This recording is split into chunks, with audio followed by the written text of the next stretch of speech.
I am pregnant, so I definitely won't move back to the countryside and live together. I won't live in a two-family home either. No matter what happens, I will not move from this place. Strangely enough, my brother-in-law and his wife ended up squatting in the house I own. They were supposed to live with my in-laws, but to avoid household chores, they refused to live in a two-family home and barged into my house instead. I cannot believe such an unreasonable request is acceptable. Do they think lightly of me? My name is Sarah. I am 28 years old and a working housewife. It has been 3 years since I married Aaron, and we are about to have a child. Since we live in a large house, it would be ideal to have several children. This house was given to me by my parents, who built it for their retirement, but they died without living in it for long. One day, a call came to my husband's cell phone from his parents who live far away. What? A fire at the house? Okay, I will head there right away. After ending the call, my husband explained the situation with a pale face. It seems a fire broke out in the middle of the night, and fortunately his parents were safe and managed to escape, but the house was no longer livable. Given this situation, could they stay here for a while? My husband awkwardly suggested this while gauging my reaction. How could I say no here? I only meet my in-laws twice a year, but we were not on bad terms. Since my husband was humble, I had no choice but to accept. Let's do that. Let's go pick them up quickly. Thank you, Sarah. When I agreed, my husband brightened up and quickly prepared to leave by car. It takes 2 hours by car to reach my in-laws' house. Be careful driving at night, I said as I saw off the car. When my husband returned home, it was past noon the next day. It was really tough, he reported tiredly. When he arrived at my in-laws' house, the fire was already extinguished, but many firefighters and police officers were still at the scene, and my husband had to handle the paperwork instead of the confused in-laws. He quickly checked the damage and gathered information about the next procedures. The cause of the fire was due to a short circuit.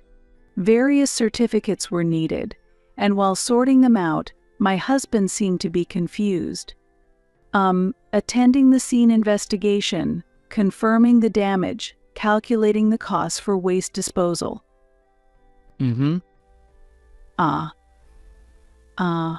Is he okay? He was groaning like a zombie while talking. Behind my exhausted husband stood his equally drained parents. Their faces were covered in ash, and they were expressionless from fatigue. I'm sorry, Sarah. We really troubled you, said my mother-in-law with a wry smile. But then tears started to overflow, perhaps from the shock. Next to her, my father-in-law quietly said, I'm sorry. According to my husband, the house was almost completely burnt down. Their beloved home, filled with memories, had been lost. It's hard to escape the shock. Don't worry. Family is there to support each other. Just like my husband, I took time off work to prepare for their arrival. This is how our joint living situation started. However, my in-laws did not intend to stay here long and hoped to rebuild their house at the original location once the insurance payout was settled. My father-in-law, who was nearing retirement, was planning to work at a local branch for a while. My mother-in-law has been a housewife for many years and was skilled in household chores, which was a great help as she kept the house tidy. A clean house is comfortable. I was happy to come home to a warm meal. I hoped this joint living would go well. However, an unexpected event occurred. My husband had a brother named Kevin, and one day, his brother and his wife suddenly appeared and said, "We will live here." I owned this house and had not given any approval. Nevertheless, their belongings were continuously brought in. Why would you live here?" Even though I asked, my brother-in-law ignored me and continued giving instructions to the movers. My husband concluded that it was useless to talk to his brother and was checking the situation with his parents. It seems my brother-in-law and his wife were originally supposed to live with my in-laws. If you haven't lived together yet, please stay where you have up until now, until the house is built, my husband urged, but my brother-in-law excused himself, saying, "We were kicked out of the apartment." What happened? The company went bankrupt, and I lost my job. While that was happening, I couldn't pay the rent, and we were kicked out, my brother-in-law explained. "Did you actually look for a job?" my husband asked sternly, but my brother-in-law just gave a wry smile. "Of course." "But the economy is bad," he answered. Meanwhile, all the belongings had been brought into the house. Considering they had been living in an apartment, the amount of belongings was surprisingly large. "I'm tired. Moving is really tough," while pregnant, said the last person to arrive as they entered the house. "Hello, Mandy, it's really been a long time." "Hello, it seems it's going to be tough from now on." As I frowned, my brother-in-law's wife, Mandy, who was pregnant for the first time, cheerfully smiled at me. I can't believe my brother-in-law was unemployed while having a pregnant wife. Their appearance, kicked out of the apartment, did not seem desperate or tense at all. It seemed they had decided to rely on us. My insight was soon proven correct. My brother-in-law and his wife, who suddenly appeared and dominated our house, did absolutely nothing. "Aren't you looking for a new job?" "Even if I find a job here, we'll have to move back once the house is rebuilt. Searching for a job here is pointless. How long will the rebuilding take? I wish he would at least find some job." But my husband, being the younger brother, found it hard to speak up to his elder brother. I was able to tolerate the pregnant sister-in-law doing nothing, but it was annoying to be constantly ordered around. I've heard that if the pregnancy is going well, one should be able to do a bit of work, but I'm not sure since I have no experience. Sighing, my mother-in-law and I handled all the work. However, what I couldn't stand was when my things were used without permission. "Mandy, do you know where I put my beauty serum?" "Oh, I used up mine, so I borrowed it. I like it because it makes my skin so supple. That beauty serum was my favorite and expensive. I'm going to be late for work." "Ha, where's my cell phone?" "Mandy, why are you using it without asking? Give it back." "I'm just talking to a friend, let me use it." "But I'm in a hurry now." "You're noisy." "Oh, I want to use the internet today, so just let me use the cell phone." "Give it back." Such things also happened. As a result, my mother-in-law bought a new cell phone for my sister-in-law, and I finally got my phone back. My brother-in-law lazed around without working, and his wife continued to use my things without permission. They were truly a nuisance. If it weren't for my usually reserved in-laws, I would definitely be angry. However, my mother-in-law seemed quite exhausted. During the times my husband, father-in-law, and I were at work, she was left alone to take care of my brother-in-law and his wife. She was experiencing both physical fatigue and mental stress. The stress continued, but finally, the insurance money came through, and the reconstruction of the house began to materialize. There was a prospect of them moving out, and I felt a bit relieved. Then, one day, something happened. Take a look at this.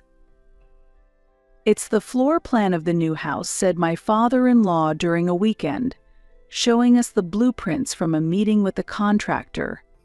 It's a full two-family house with 2 separate entrances, designed to ensure privacy.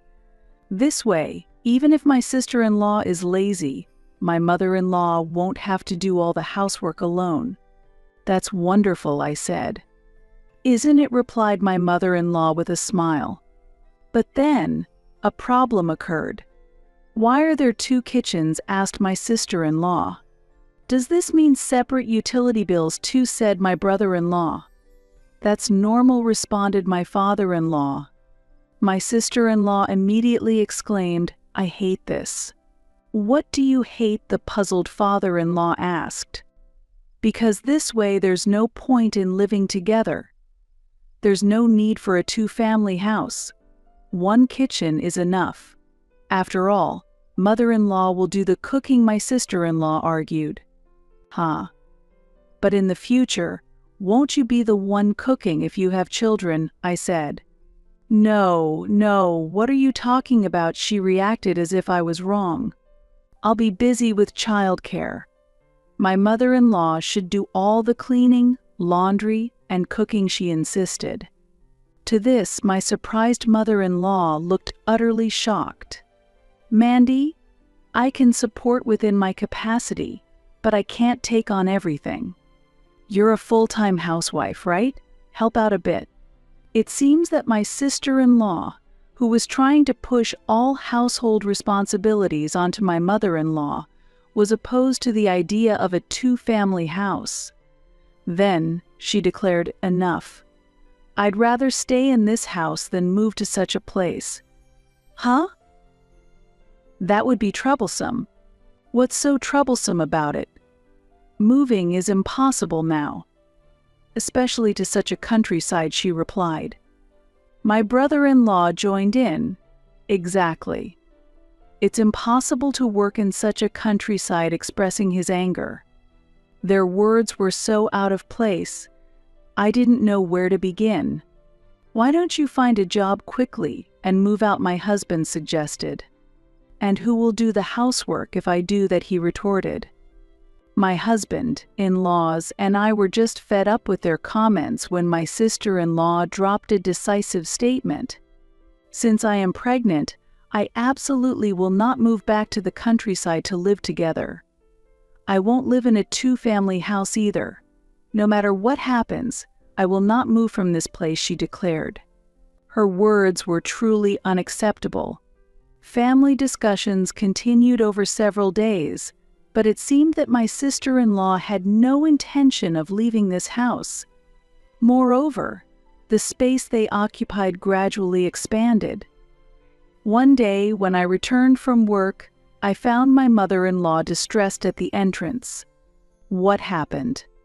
"Sarah, you're back. Kevin and Mandy started changing rooms on their own. I tried to stop them, but they were too forceful.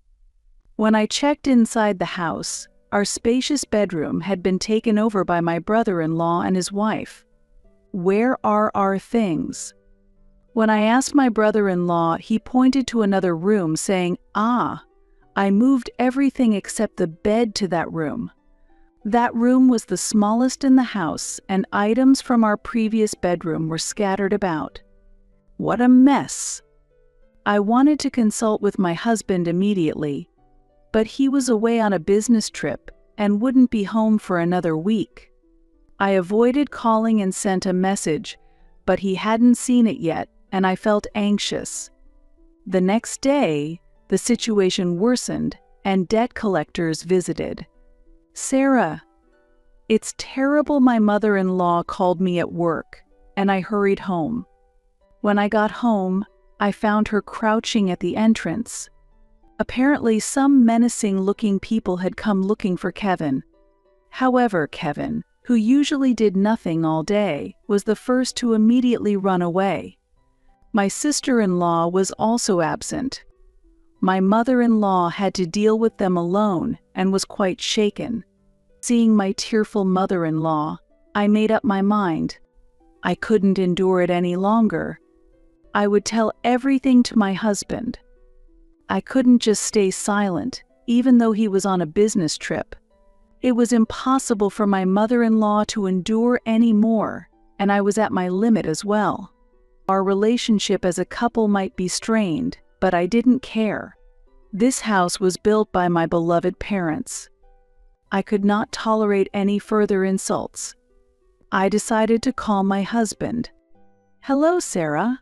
What happened?" my husband asked. "Who do you choose, me or your brother?" I asked. What my husband exclaimed. As I explained the situation regarding my brother-in-law and his wife, I could hear his astonishment over the phone. With a deep sigh, my husband said, "All right, Sarah, do as you like." "What did you say?" "Sorry, Sarah. I've trampled over your feelings. It's my responsibility. You can handle my brother and his wife as you please," my husband replied. "Really?" "Of course, because you are the most important." Hearing this from my husband, I felt a renewed attraction to him. Understood. I'll do as I please. With my husband's consent that night, I immediately took action. As usual, my brother-in-law and his wife were relaxing in our room, coming to the kitchen while saying, "I'm hungry. Tonight's meal is special."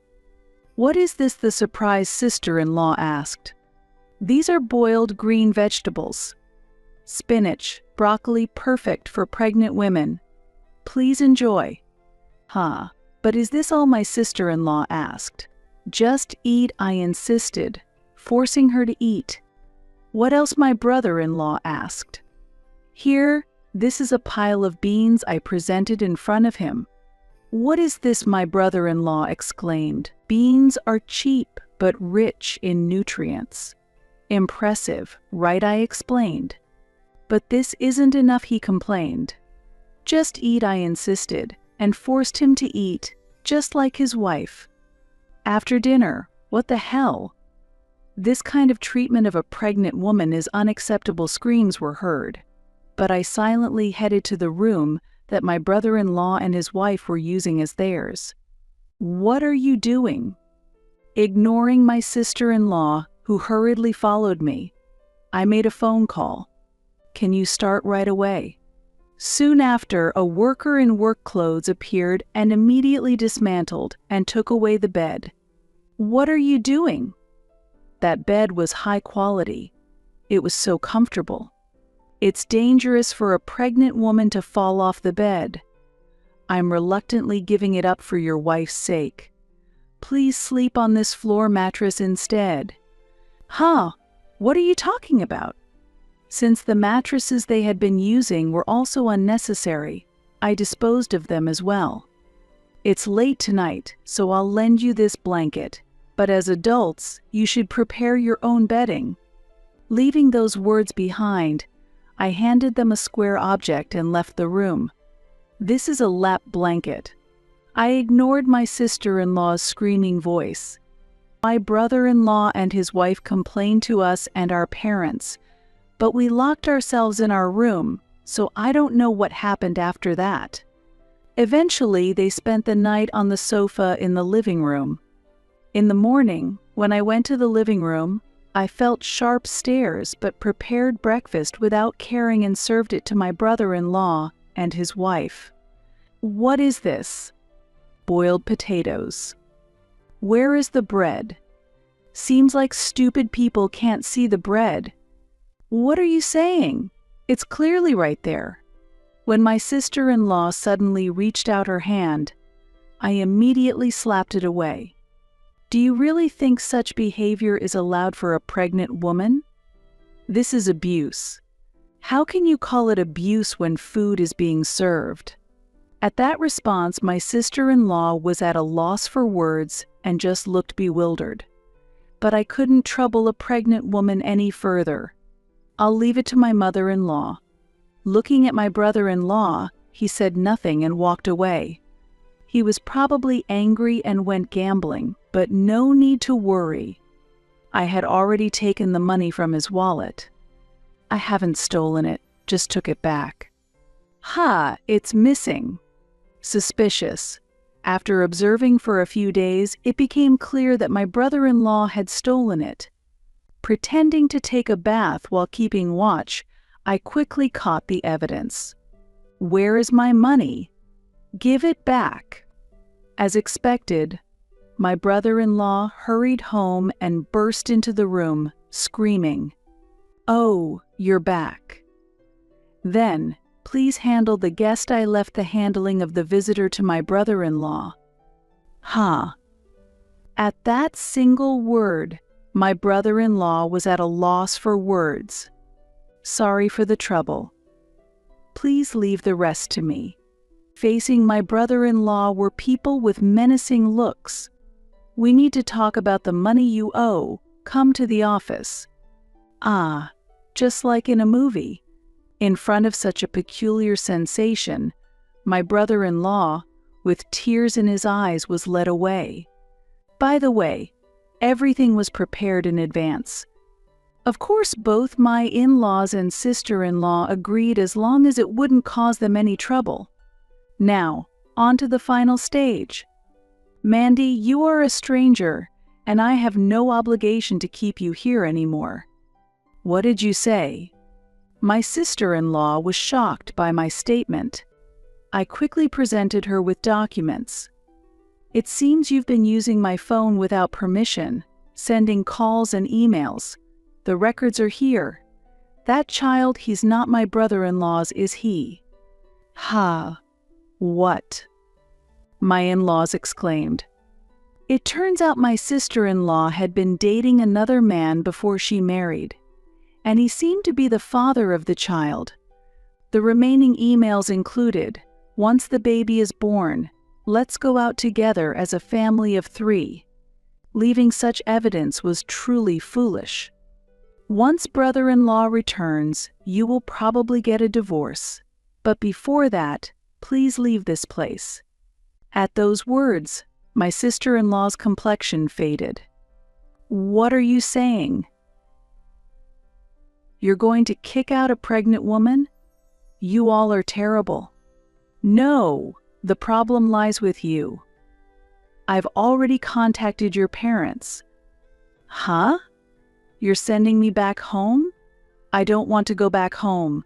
It's too rural there. Maybe living here is still better. Please, Father, let us live in your house. I have no problem with a 2-family home." Well, the plan for the 2-family home has been canceled.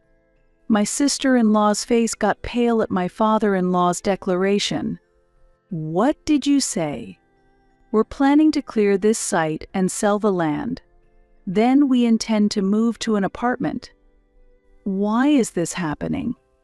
My sister-in-law crumbled as if she had lost all her options. At that moment, the intercom rang. "It seems your parents have arrived from your hometown." "Really?" Seeing her real parents in front of her, my sister-in-law's face turned as white as if she were a ghost. She was quickly taken back to her hometown. Returned to her very strict parents, she became completely disheartened. Her parents demanded compensation from my brother-in-law, but he did not return. Although my in-laws seemed a bit sad, they accepted their son's actions as his own responsibility since he was an independent adult. Afterward, they bought a new apartment and moved there. As a result, we were able to regain our peaceful days. Once the stress was gone, I soon became pregnant. My husband cried with joy, and my in-laws were very pleased. We repaired the house and prepared to welcome our new family member. "Mom, Dad, please watch over us," I said as I looked around the house and gently stroked my pregnant belly.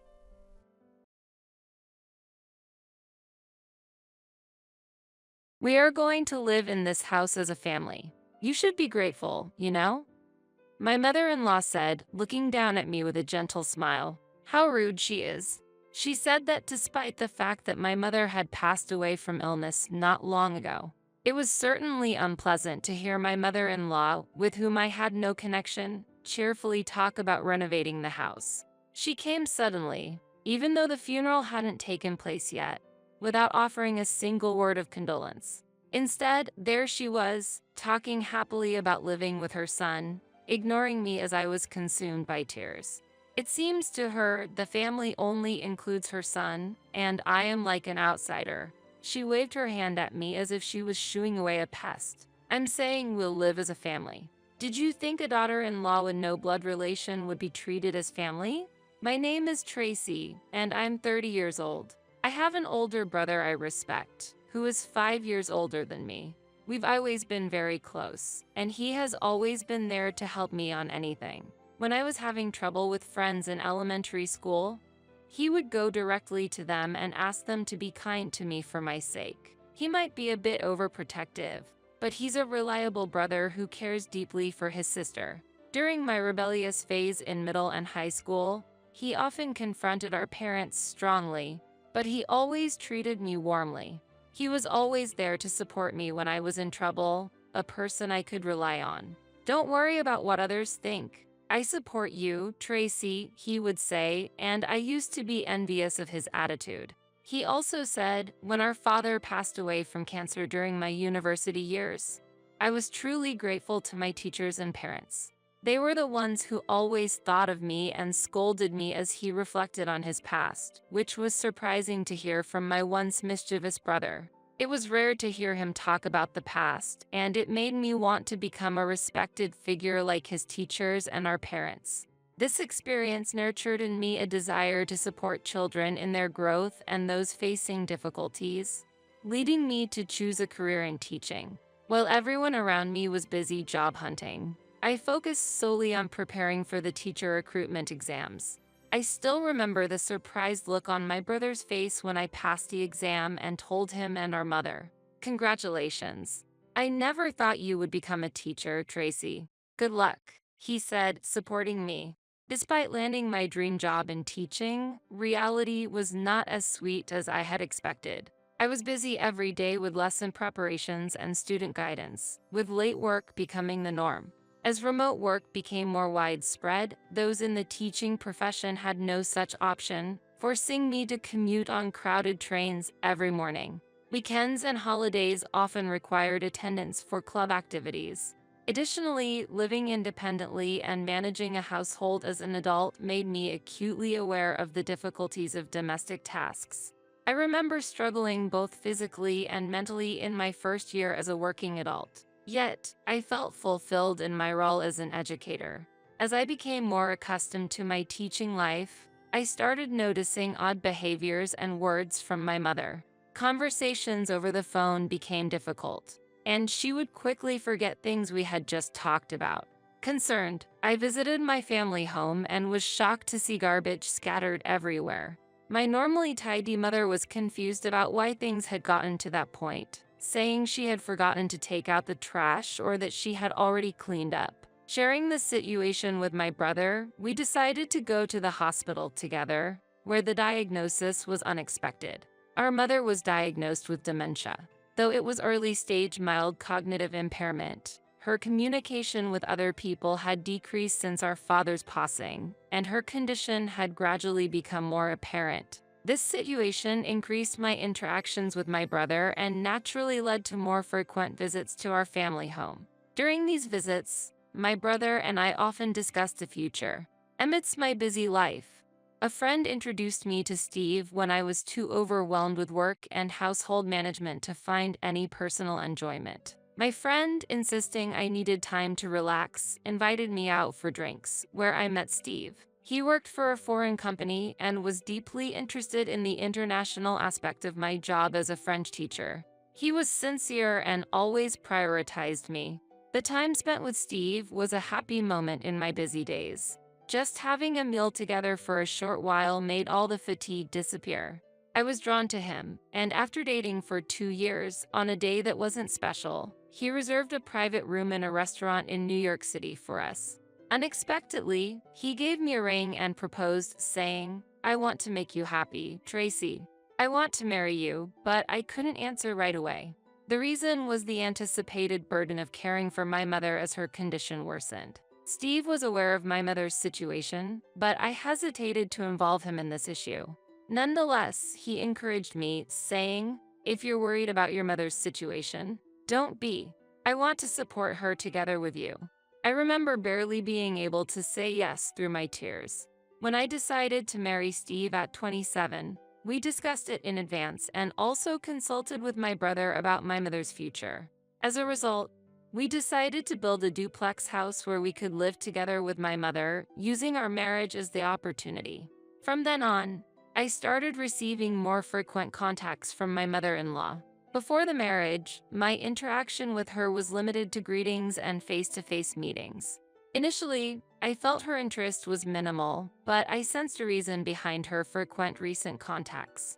Eventually, it became clear that the main content of these contacts was about the new house we plan to build. I heard you're building a new house. What's the floor plan like? I'm curious about my son's new home. Can I see it? As soon as we started talking, she made countless suggestions about the house's design, such as, the kitchen would be better if it were larger, the staircase would be more suitable here, not there. Why not make the room next to the living room a guest room? Floor heating is a must since this area gets quite cold in the winter. I was uncomfortable with my mother-in-law, who wasn't going to live with us, meddling, but Steve stepped in to mediate to avoid conflict. Despite this, my mother-in-law persistently contacted me directly. Suspecting some ulterior motive, I discussed it with Steve. Your mother's behavior feels like she plans to live there herself. I'm worried she might be plotting something. Even if you talk to her, she contacts me directly, and I don't know how to respond. Yeah, there must be some reason for that. Don't worry, I'll handle it from now on. You can ignore all contacts from my mom. But won't she feel bad about that?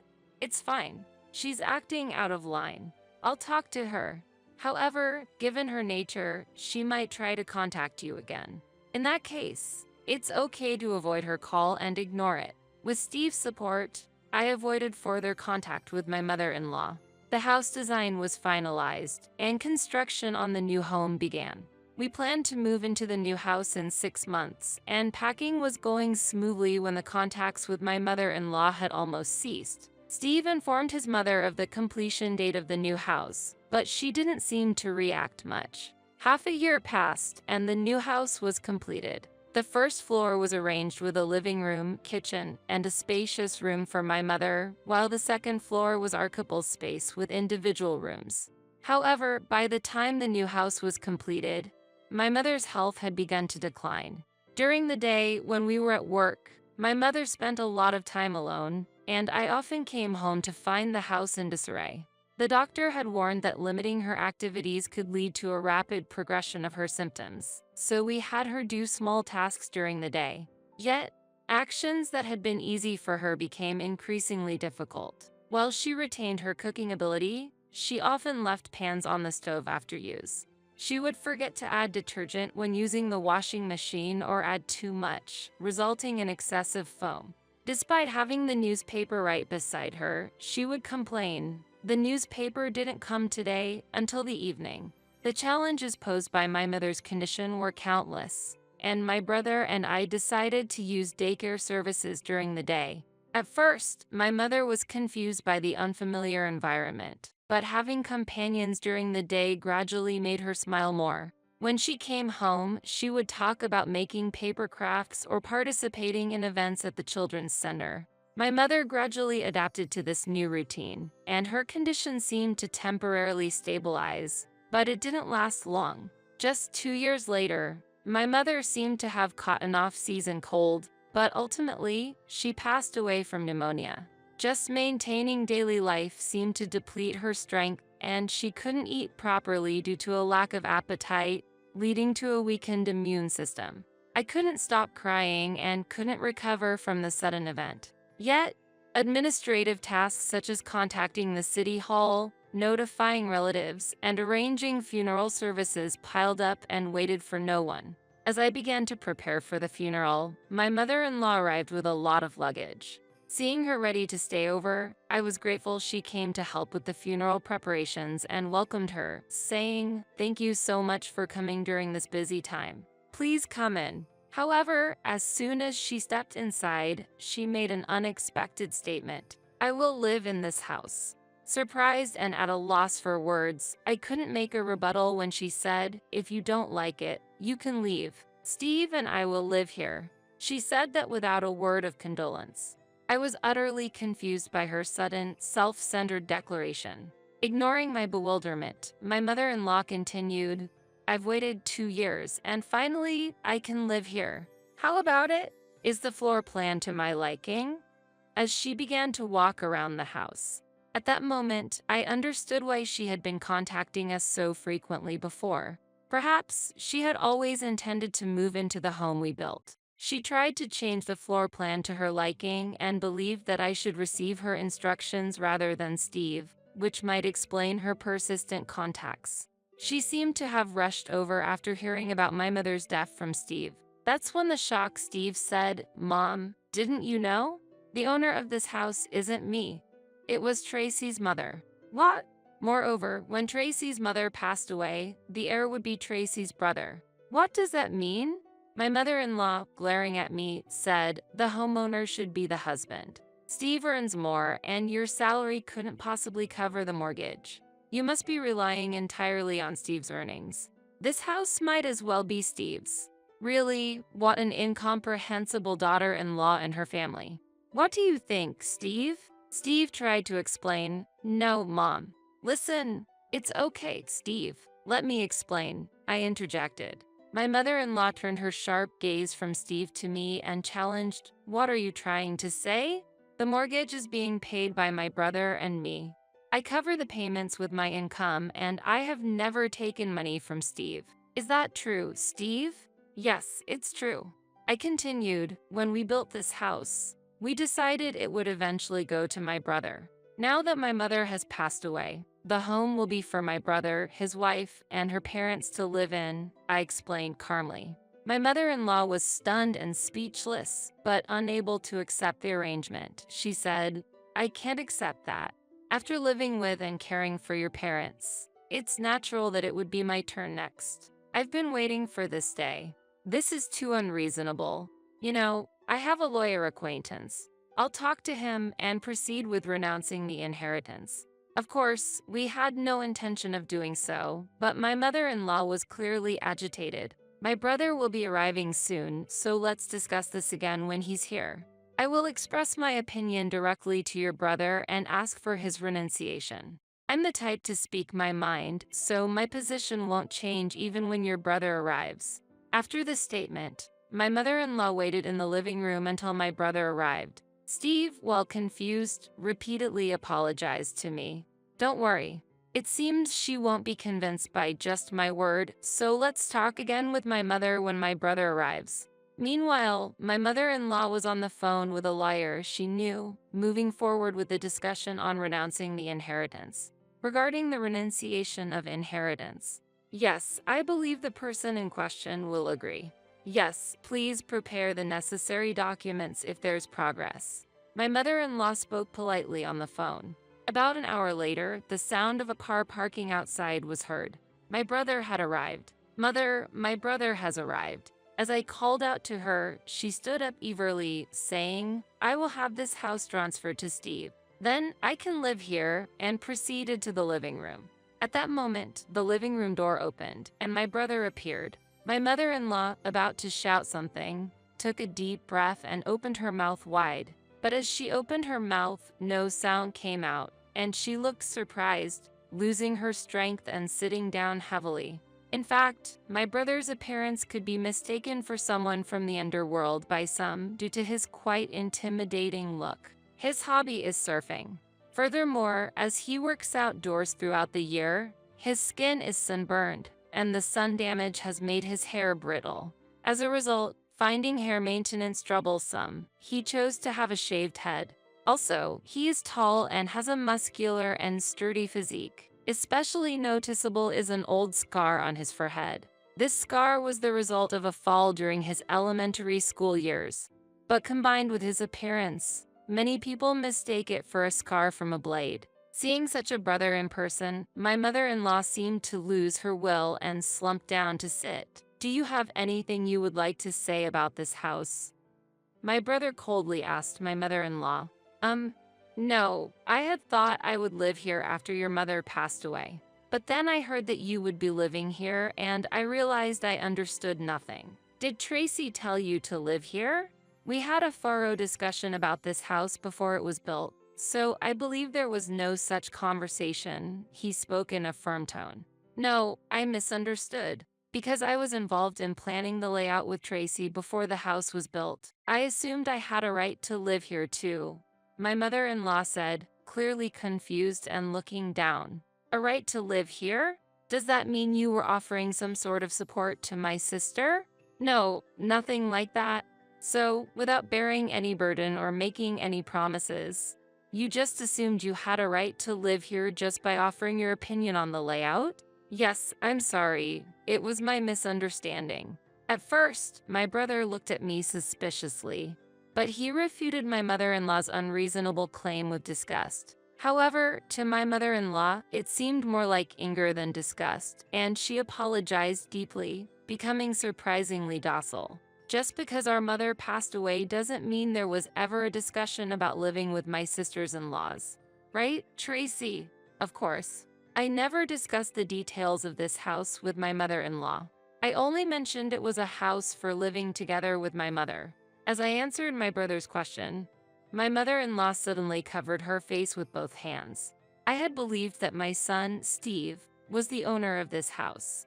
After caring for your mother, I thought it was my turn to live with you. But taking care of an unfamiliar elderly person is difficult. So I thought I would wait until your mother-in-law passed away. When I received the news of her death from my son, I thought it was my turn and terminated my apartment lease. Now, I have nowhere to go. I didn't expect such a rash action without any promise. Either way, after my sister and her husband move out, this house is intended for us to live in. I'm sorry, but we have no intention of living with a stranger who's been disrespectful to us. Please leave. My mother-in-law might be pretending to be humble, but her words revealed contempt for our mother. My brother, too, avoided yelling directly at my mother-in-law, a figure related to me, but his anger was gradually rising, and his voice became lower and colder. When my mother-in-law looked at us for help, we reiterated that she should leave. Actually, due to Steve's job, we will be moving abroad soon. Yeah, Mom, you know I work for a multinational company, and there's always been a possibility of overseas assignment, right? We've talked about this possibility before. We had decided to continue caring for my mother until we moved abroad, a decision discussed with my brother, and Steve supported it. Unfortunately, with my mother's passing, we will follow the original plan, and my brother and his wife will live here. Such a thing. Seeing the disappointment on my mother-in-law's face, Steve and I exchanged looks. Then, sighing, we continued. If you've terminated your apartment and have nowhere to go, how about coming abroad with us? We made the offer to move abroad, expecting her to refuse. You know, I hate flying, right? I don't even have a passport. But if you have nowhere to live, you'll have to find somewhere new. Steve said, looking slightly worried. Still, applying for a passport now would take time, and preparing for an international move can't be done quickly. We're leaving soon, so it's probably impossible. My mother-in-law's previous energy had faded, and she appeared dejected. Seeing this, Steve made a suggestion. Should I talk to John? Wait, I can't go to John's place. Don't contact him. My mother-in-law quickly said, John is Steve's brother. My mother-in-law was eager to live in our house, but adamantly refused to live with Steve's brother, John. But if you have nowhere else to live, what choice do you have? What do you think? As Steve spoke, my mother-in-law, unable to argue, looked down, then suddenly looked up and said, Then, can you just give me money? I absolutely refuse to live with that daughter-in-law. Steve sighed in exasperation as he began to make a phone call. My mother-in-law shrieked, trying to snatch the phone away, but as soon as the call connected, she backed off. It seemed that John's wife had agreed to take my mother-in-law in. Afterward, we hurried to proceed with the funeral preparations and other necessary arrangements, leaving the rest to that side of the family. When my brother and I returned to the living room after finishing our conversation, my mother-in-law was silently sitting on a chair, apparently displeased with the idea of going to John's house. Now we can finally start preparing for the funeral. We still have a little time, so let's get the preparations going and wait, Steve suggested. Agreeing with his proposal, the three of us started listing what needed to be done. An hour passed, and when the doorbell rang, it was John's wife standing at the door. "Hi there." She had the appearance of a typical gal from a bygone era, dressed in eye-catching clothes, wearing a top with a deeply open neckline that day. She's straightforward with her opinions and, despite her casual appearance, dislikes in fairness, being both direct and friendly. It seemed she would get along well with my brother. However, my mother-in-law harbored a dislike for her. "My condolences for your loss." I rushed over, "So please excuse my attire," she said politely, which surprised me a bit. However, as soon as John's wife was led into the living room and saw my mother-in-law, she changed her demeanor and said, "Oh, come on, Grandma. Cut it out already. Don't trouble Steve and Tracy anymore. Let's go home," and she helped my mother-in-law to stand up. Originally, we had discussed living together, so if you had just agreed to that proposal from the start, you might have been spending your days more peacefully by now. The pride of the elderly can be quite formidable. Anyway, excuse us for taking her away. We've caused you enough trouble for today. With that declaration, she took my mother-in-law away promptly, apologizing deeply as they left. Actually, my brother and his wife had been proposing for a while that our mother live with them. Despite her unconventional appearance, she's incredibly caring, and when they got married, she promised, "We'll take good care of her."